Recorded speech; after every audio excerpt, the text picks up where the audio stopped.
Hello listeners, welcome to Views on Health. With me on the program today is Dr. Melanie Amarasooriya, consultant orthopedic surgeon and senior lecturer, University of Moratuwa.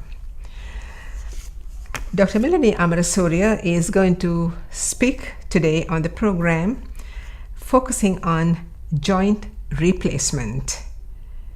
Welcome, Doctor, to our studios and the program. And in your capacity as a consultant orthopedic surgeon, I think this topic is right up your street, joint replacement. So without any further ado, may I invite you to introduce the topic. Okay, so I thought it's important that we talk about joint replacements a bit because a lot of people these days do have their knees replaced or hips replaced, and some people are wanting to get these knees or hips replaced, and some people are a bit reluctant or scared to go ahead with this surgery. So I thought it's important that we discuss a little bit about the joint replacements. So in Sri Lanka, the commonly replaced joints are hips and knees. Occasionally we do replace shoulder joints, but if you look at other countries, like almost any joint can be replaced, including elbows, wrists, finger joints, everything. So when do we need a replacement of a joint? So when your joint is really worn out, and if it's hurting too much to the point that you can't do your daily work, at that point we would consider replacing your joint. So I'm stressing the word we would just consider. It's not a decision. And then there are a whole heap of other options, and we try every one of them. And then when everything else fails, and when your joints are really hurting to the point, okay, I can't do this anymore, I can't walk, I'm not able to sit. So at that point we would go ahead with a replacement of your knee maybe, or your hip. And the other reason is if you have had a fracture close to the hip joint or the knee joint, which cannot be fixed, then also we consider joint replacements. So that's a little bit of a background about the joint replacements. So interestingly, you said that in other parts of the world, every joint can be replaced. But here in Sri Lanka, focus is mainly on the knee and the hip, and occasionally the shoulder. Now, from our perspective, doctor, when you say replacing a knee, yes, we can visualize it. But say hip or a shoulder, I mean, from where do you get the replacement? We like to know, because it's kind of something for us to think about, or to ponder and wonder, how do you do it? Yeah. It seems like a work of art. Good question, and a very interesting one. Thank you. So, like, if you look at the shoulder or a hip, mechanically these joints are simply ball and socket joints. So you've seen mechanical ball and socket joints, right? So in between these joints there is a layer called cartilage, which supports the joints and allow the joints to move smoothly. But the problem is, when you age, this cartilage layer wears off and the bone sort of rubs on the bone, and then that's very painful. So at that point what we do is we go and resurface the joint, or put a new resurfacing over that joint.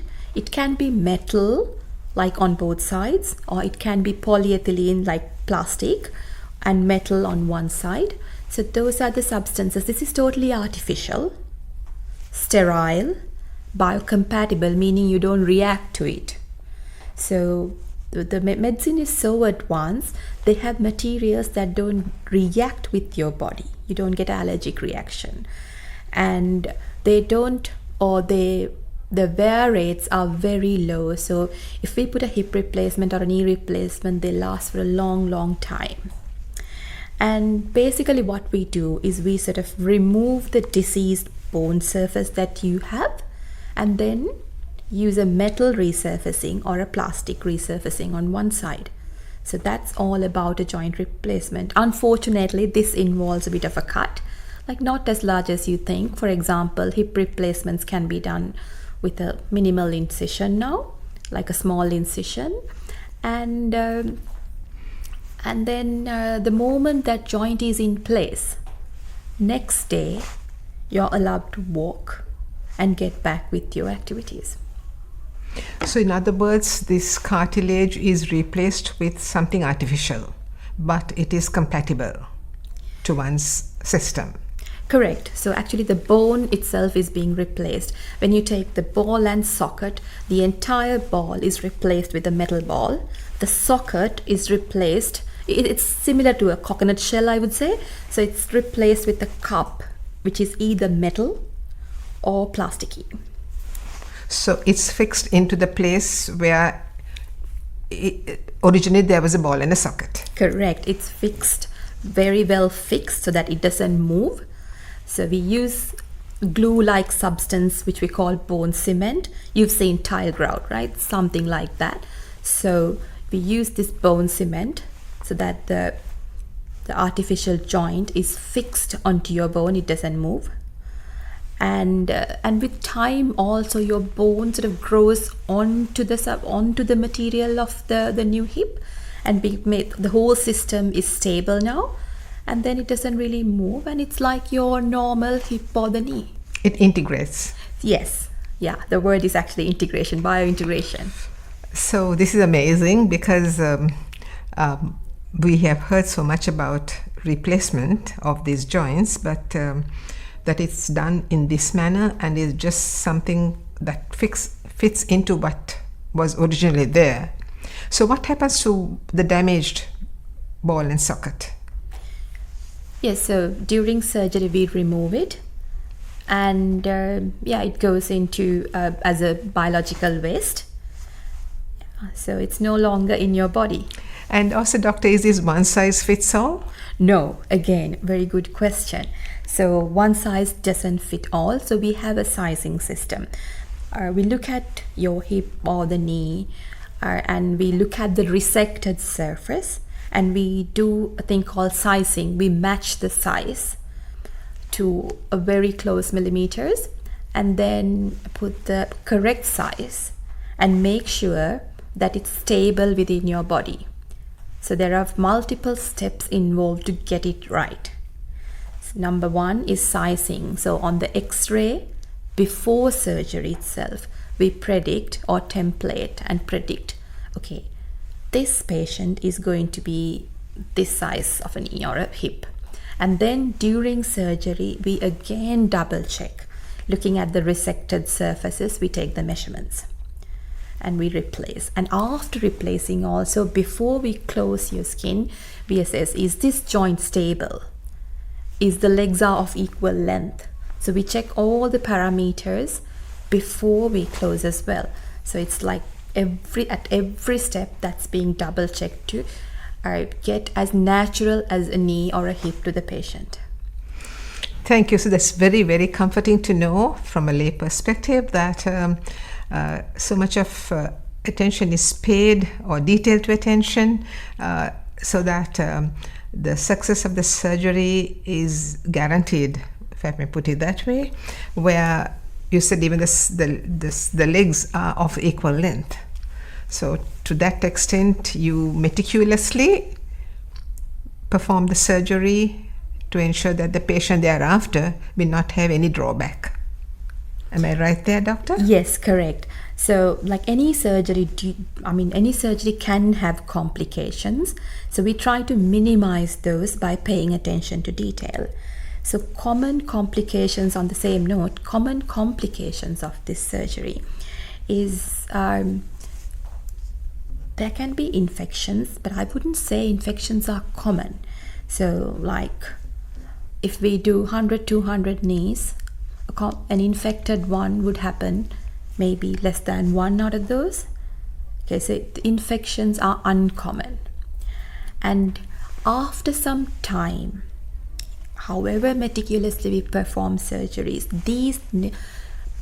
artificial knees or hips also can undergo wear and tear process. So there is a sort of a lifetime for these hips and knees. So that's also a complication. So if you have had a hip replacement, generally they're okay for about 15 years. But after about 15-20 years, you might have some pain, some loosening of implants and all sorts of problems. So those are the complications that we warn patients. Okay, these things may happen. These are the chances, like 1 in 100, 1 in 200. So these are the chances that it may happen. And you do have an increased risk of infection, maybe because you're diabetic. So we tell all these to the patients, and we try to minimize all these problems during surgery. So when you have this sort of lifespan, I would put in quotes, for the replacement, have there been instances where surgery has to be performed again after X period of time? Correct, yes. So imagine if your native knees are given a lifetime of 65 years and you get aches and pains after that. These artificial knees do have a lifespan. So when the lifespan is over, of course we will have to go for revision surgeries. So they don't last forever. So therefore, we try to do these replacement surgeries generally in older patients. So for example, if you are 70 or 65, it's okay to have a knee replacement. Number one, if it can give you a painless knees or hips for 15-20 years, that would be great. But if you're 20 years, you have another 60 years to live, and also your demands are high. It's not like someone who's 65 who would be walking, but a 20-year-old would need to go to the gym, they would need to run, jump. So the demands on that replaced knee are a lot, and the lifespan would be shorter. So we are very, very reluctant to do a replacement in a young person. What we do is we buy as much time in a young person without going for replacement. So we would try and delay it as much as possible if we can. How do you do that? So we try various other measures. Like for example, imagine you're 50 years and you're still active, you want to go to the gym. So what we do is we try other measures like physiotherapy. So physiotherapy will help strengthen your muscles. Moment your muscles are strong, your joints are offloaded. So if you have an achy knee, if you strengthen your quadriceps or the muscles in the front of the thigh and hamstrings, muscles in the back of the thigh, that itself will offload your knee for a while. So that's really, really important. So we try that first. And then we would give painkillers for you to take when it really hurts. So simple painkillers, physiotherapy with strengthening. So those are the measures that we try before surgery. I mean, we try those in any patients, literally. Like, even if you're 70 years, we would try those before offering you surgery. And a lot of patients do respond to these. And another important one is weight reduction. Say if you're 100 kilograms, if you lose 20 kilograms, the amount of weight that you're putting on each knee is a lot less. And the rate of it being worn out is also less. So that's really important to reduce weight, strengthen your muscles. So both those things will offload your joints, and buy as much time using your natural joints before we need a surgery. So after that only, when everything doesn't work and you have a really painful bad joint, then only we offer surgery. Doctor, you said that it's obvious that a younger person will be more active as against an older person, and the demands are high. Now, in such a case, would you advise that patient to slow down because it will aggravate the problem? Yeah, in rare instances, yes. So number one, the chances of a 25-year-old having a joint problem is limited. It's not common in a 25-year-old. I mean, we see patients with certain types of young arthritis types. So I've seen a 27-year-old man with both hips affected because of his arthritis. So yes, so we want to buy as much as time. Then we would ask them to slow down, don't go and do these things. But then when it comes to the point that it affects what he really wants to do in life, then of course we'll have to weigh the risks and the benefits and make a decision. So how much can you slow down? How much is your pain? You're just doing your normal daily activities, and if it's painful too, then of course that's a point we need to consider something surgical. Compared to the past, now we find that doctors, I mean surgeons especially, getting patients out of bed the day after surgery, in depending on the type of surgery, of course, and what the problem is. What are the benefits there? Thank you for that question. It's really important the patients are out of the bed the next day, mostly with joint surgeries. Okay, so number one, the reason that we operate on you is to get you back to your normal life. So we want you on your feet as early as possible. So the moment your knees are okay or hips are okay, we get you to walk most of the time. And in special situations like when elderly people have this neck or femur fractures or hip fractures, we do this at a surgery, and the whole purpose of doing this surgery is to enable you to walk. So we want you to walk next day.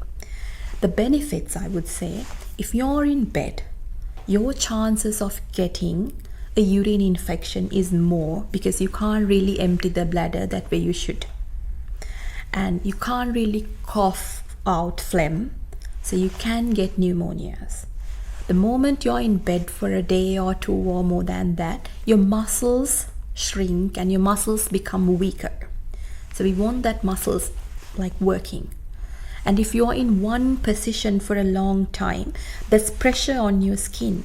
And especially these elderly people tend to develop pressure sores or bed sores. So all these problems are there. And if you don't exert your muscles, if you don't work out your muscles, there is a chance that there can be blood clots within the blood vessels in the calves.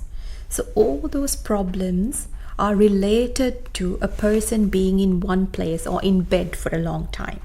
So we want to avoid all these things and get you back to your normal life as much as possible. So what we do, replace the joint, give you enough pain relief so you're comfortable, and encourage you to walk and be as normal as possible. So, but it's a slow process. I mean, you just don't start walking. Maybe you take a few steps and see how far you can go. Is it? Correct. So most of these patients, especially if you're 70, 75 years, the moment you undergo a major surgery, it's not that easy to start walking normally. So we will support you with a physiotherapist. They will train you or teach you how to maintain your balance. So you might have to use a walker sometimes for a couple of days. You might have to use the support of a stick. So we give you all those supportive measures plus a physiotherapist before you get back to your normal walking rhythm. And then again, we also tell you there are some restrictions. So you can't squat with certain replacements. You can't sit in low chairs. You have to keep a pillow between your legs sometimes, depending on the indication actually. So with all that, while we encourage you to be as normal as possible, we do enforce certain restrictions to make sure everything heals well and it lasts longer. Going on from there, doctor, what about other day-to-day activities? Does one shower straight away, food is normal. Would you have prescriptions for certain medications and or painkillers? There would be some pain, I assume. Yeah, so painkillers is a routine thing after major surgery. I mean, hip and knee replacement or joint replacement is a major surgery. So you will have pain and we will give you adequate pain relief. There might be still some discomfort, but you will have painkillers to take with you.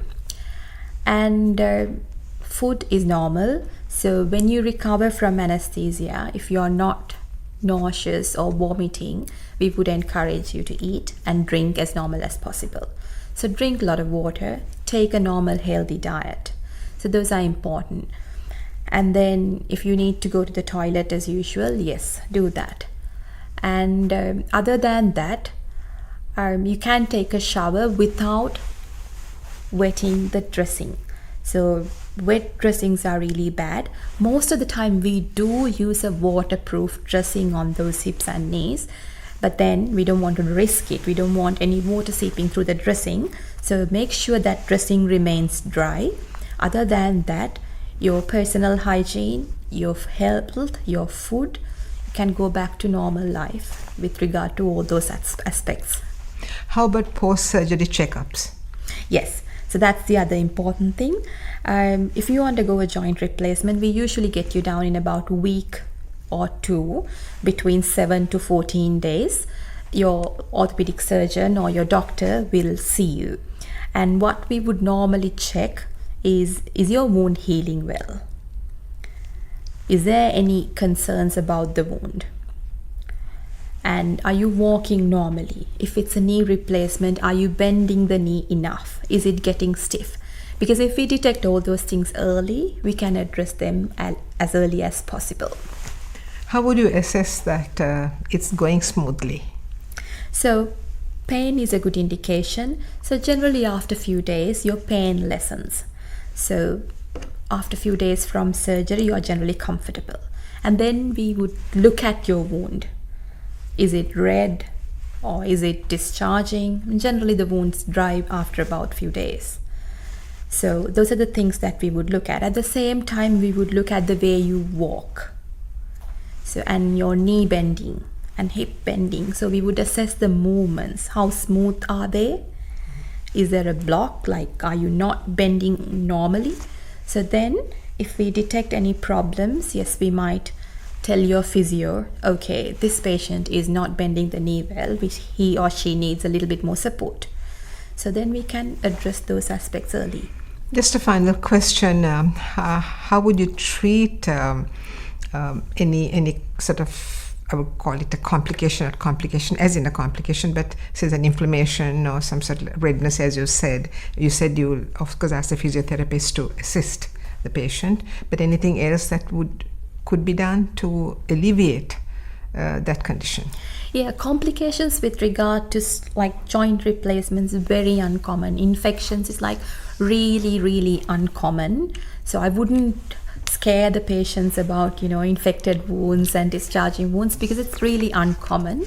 But if we detect something like that early, then of course we treat with antibiotics, and depending on the severity, we address it as necessary. One particular thing that I want to mention as the last point, if you have an infection somewhere else in your body, and when we put these artificial joints into your body, there is a chance that infection can spread to that artificial joint. I mean, same happens with cardiac surgery. When you put artificial valves, they can get infected. So you have to maintain good dental hygiene. So you can't risk it. So you have to maintain good dental hygiene, nails, fingers. So you have to make sure like you're generally clean and healthy, because if you have an infection, that can spread to the joint. Even after 10 years, sometimes we see that. Like if you had a pneumonia, and after some time, then these artificial joints can have those bacteria going and seeding that joint. So those are the problems. So you have to make sure that you maintain your dental hygiene and other personal hygiene as well. So just my final question, doctor. Obviously, a check would be done on all of this prior to surgery. Yes. So to assess the situation. Yes. So if you have bad teeth, if you have a wound somewhere, like if you have an infected nail, a toenail, we don't do joint replacements with that. We make sure that's treated before replacing your joints. Thank you, doctor. On that note, we end joint replacement. We place on record our grateful thanks to you, Dr. Melanie Amarasooriya, consultant orthopedic surgeon and senior lecturer at the University of Moratuwa, for being with us on the program, sparing your valuable time and expertise to speak to our listeners on joint replacement. Thank you, doctor. Thank you, Fatima. Thank you too to Damayanti Kolumbage for technical assistance. I'm Fatima Razi Kader, bidding you good night and looking forward to your company next Monday same time on Views on Health.